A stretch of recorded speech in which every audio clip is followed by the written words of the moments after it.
Good morning friends.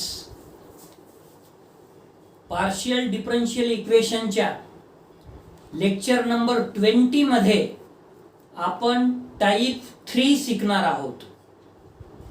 काय आहे type 3 बघू बरं आता. Equation of the type f of x, p, z which is equal to 0. याचा अर्थ काय झाला हो.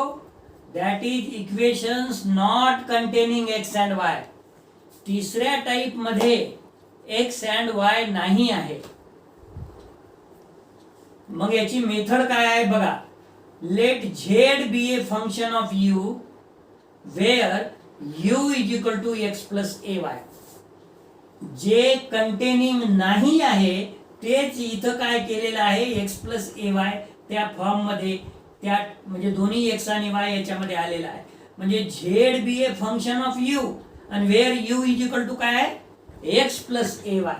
Hence delta u by delta x is 1 and delta u by delta y is small a. मग आता then p is equal to delta z by delta x which is equal to dz by du into delta u by delta x. याच्यामध्ये अर्धी total derivative आहे आणि अर्धी partial derivative आहे. आणि इथं चेन रूल यूज केलेला आहे. कुठला रूल. Chain rule. आणि असं कोण करते हो डिफरन्शिएशन. अर्ध टोटल आणि अर्ध पार्शियल. पफॅपियन नावाचा मॅथमॅटिशियन आहे. तो म्हणते मी डिफरन्शिएशन असंच करणार.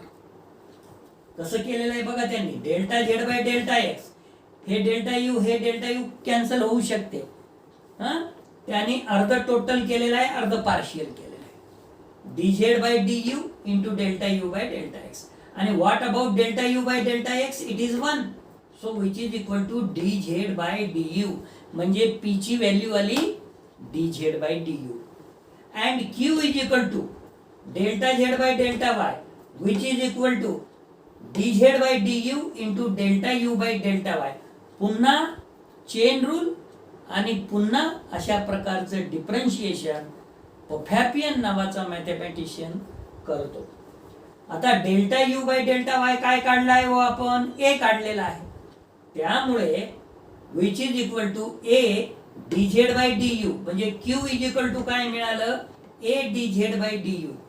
मग या f of z, p, q is equal to 0 या दिलेल्या इक्वेशन मध्ये जे आपण p ची व्हॅल्यू काढलेली आहे आणि q ची व्हॅल्यू काढलेली आहे, हे जर सबस्टिट्यूट करायचं असेल तर आता आपल्याला इक्वेशन काय मिळेल बघा.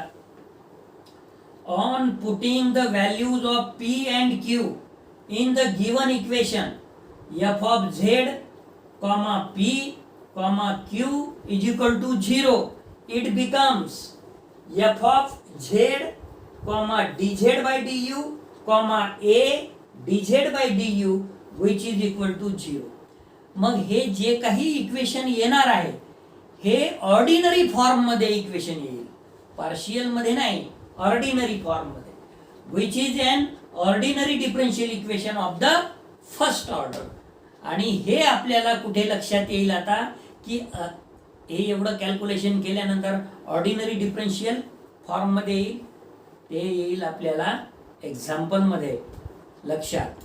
तर मग बघू एक्झाम्पल. आता एक्झाम्पलच्या आधी रूल बघून घेऊ. एक्झाम्पल घ्यायच्या आधी एक रूल जो की या थर्ड मेथडशी रिलेटेड आहे. मग थर्ड मेथड मध्ये काय करायचंय आपल्याला actually. So rule assume u is equal to x plus ay, जे की इथं सुरुवात केलेली आहे मेथड मध्ये आपण u is equal to x plus ay, and replace p and q by dz by du and a dz by du in the given equation.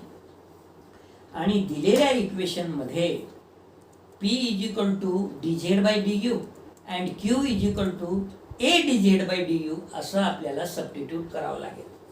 काय होईल मग. येणारा जो ऑर्डिनरी डिफरन्शियल इक्वेशन आहे त्याला मग सोडवावं लागेल. Then solve the ordinary differential equation and we get the required solution. मित्रो थर्ड मेथड कशी आहे. मग थर्ड मेथड मध्ये तुम्हाला सुरुवात करावं लागेल. जर f of z, P, Q असेल तर u is equal to x plus a y substitute करावं लागेल आणि P is equal to D Z by D u and Q is equal to a D Z by D u आपल्याला substitute करावं लागेल आणि येणाऱ्या ऑर्डिनरी डिफरन्शियल इक्वेशनला सॉल्व करावं लागेल आणि after solving the ordinary differential equation we get the required result. बघू मग एक एक्झाम्पल 22 ऑन पेज नंबर 605. काय आहे? Solve P in bracket 1 plus Q which is equal to QZ. Solution. The given equation is P in bracket 1 plus Q ब्रॅकेटच्या बाहेर QZ. The given equation is P in bracket 1 plus Q which is equal to QZ. हे झालं 1. Let U is equal to x plus AY. Then delta U by delta x is 1. Delta U by delta y is which is equal to A and Z is a function of U. Now P is equal to delta Z by delta x which is equal to dz by du into delta u by delta x आणि delta u by delta x तर 1 काढलेला आहे म्हणजे P is equal to काय आलं dz by du and Q is equal to delta z by delta y. याला bye chain rule न कसं लिहिलं dz by du into delta u by delta y but delta u by delta y a काढलेला आहे which is equal to a dz by du म्हणजे Q is equal to काय मिळालं a dz by du. On putting the values of P and Q in equation 1, we get hence dz by du in bracket 1 plus a dz by du which is equal to a dz by du into z.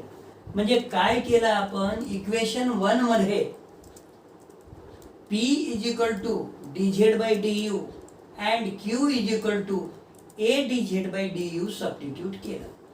हा dz by du या dz by du say cancel होऊन this implies 1 plus a dz by du which is equal to az or a dz by du which is equal to az minus 1.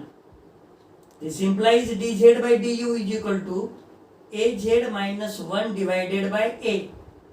Variable are separable जर करायचा असेल तर काय होईल हो हा du गेला दुसऱ्या साईडला आणि ही टर्म गेली इकडच्या साईडला लेफ्ट हँड साईडला त्यामुळे du is equal to a dz upon az minus 1 आपल्याला लिहिता येते.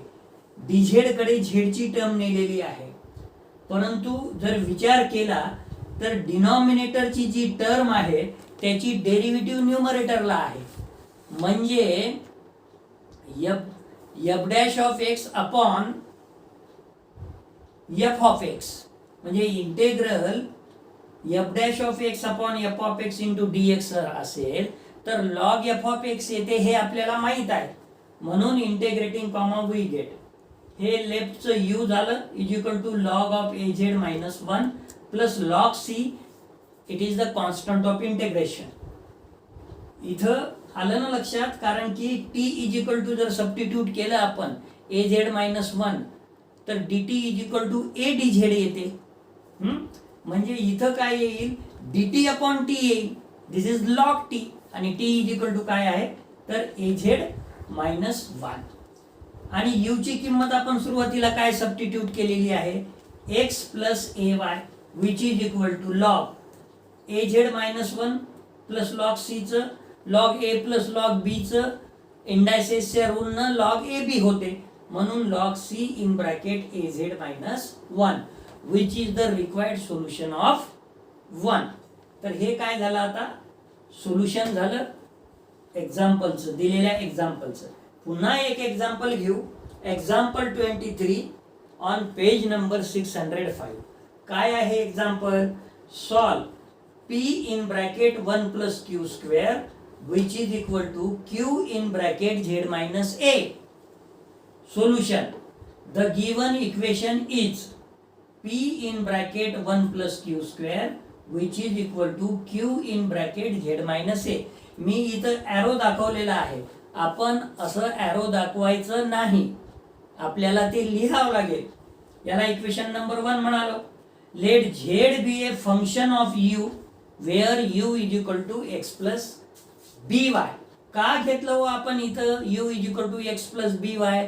कारण की आतापर्यंतच्या प्रॉब्लेम मध्ये तर आपण u is equal to x plus a y घेतला होता. इथं का बी वाय? कारण दिलेल्या प्रॉब्लेम मध्ये ऑलरेडी ए आहे, म्हणून आपण ए न घेता u is equal to x plus b y घेतला. Okay. Hence delta u by delta x is equal to 1 and delta u by delta y is equal to b. Then p is equal to delta z by delta x which is equal to dz by du into delta u by delta x. But delta u by delta x is 1, म्हणून p is equal to आलं dz by du. And q is equal to delta z by delta y which is equal to dz by du into delta you by delta Y. परंतु delta you by delta Y काय आहे? A D Z by D U, म्हणजे A आहे. Delta Z by delta Y फक्त A आहे. त्याच्यामुळे काय झालं हो मग आता? ए इथं काय आहे? इथं काय आहे? इथं बी आहे, कारण की आपण एक्स प्लस बी वाय घेतलेलं आहे. म्हणून क्यू ची किंमत किती आली? क्यू ची किंमत इथं येईल B B delta Z by B D Z by D U. B D Z by D U येईल. On putting the values of P and Q in equation 1 comma it becomes. Equation 1 बघा. D Z by D U in bracket 1 plus Q ची किंमत B D Z by D U square आहे, म्हणून B square dz by du चा square which is equal to b dz by du आणि bracket मध्ये z minus a. This implies 1 plus हा dz by du या dz by du सोबत cancel होईल. काय शिल्लक राहिलं? 1 plus b चा वर्ग dz by du चा वर्ग which is equal to b in bracket z minus a. आता याच्यावरून this implies b square dz by du चा whole square which is equal to, यानी याला मल्टिप्लाय करा bz मायनस ए बी, आणि हा जो 1 आहे तो राईट हँड साइडला न्या, म्हणजे -1 होईल. This implies dz by du चा वर्ग which is equal to 1 upon b square into bz minus a b पाहिजे इथे bz minus a b -1. This implies जर दोन्ही साइडला पॉवर 1/2 जर घेतलं तर dz by du which is equal to 1/b under root मध्ये bz मायनस ए बी -1. आता व्हेरिएबल आर सेपरेबल करा. और बी डी झेड इकडे आला, तो डिनॉमिनेटर गेला, under root bz minus a b -1 which is equal to du. आता हे जे लेफ्ट हँड साइडची टर्म आहे याच्यामध्ये जर तुम्ही t is equal to bz minus a b -1 substitute केलं तर dt काय येईल? b dz. मग b dz च्या जागी काय होईल? dt upon under root t. b dz upon नाही b dz म्हणजे dt upon under root t. त्याला जर वर नेलं तर t रेस टू -1/2 dt. त्याचं जर इंटिग्रेशन केलं तर t रेस टू 1/2 अपॉन 1/2. म्हणजेच क्रॉस मल्टिप्लिकेशन मध्ये ते डिनॉमिनेटरचा 1/2 कुठे जाईल? न्यूमरेटरला जाईल. 2 टाइम्स अंडर रूट t म्हणजे 2 times under root bz minus a b -1. तर इथं काय केलेलं आहे आपण बघा. b dz upon under root bz minus a b -1 which is equal to du. Integrating comma we get 2 times under root bz minus ab -1 which is equal to u plus c, where t is equal to bz minus ab -1 घेतलं, dt is equal to b dz काढलं, मग ते calculation तुम्हाला येतं. Squaring from both sides, left hand साईडला झाला 4 in bracket b z minus a b minus 1. Right hand साईडला झाला यू प्लस सी चा वर्ग.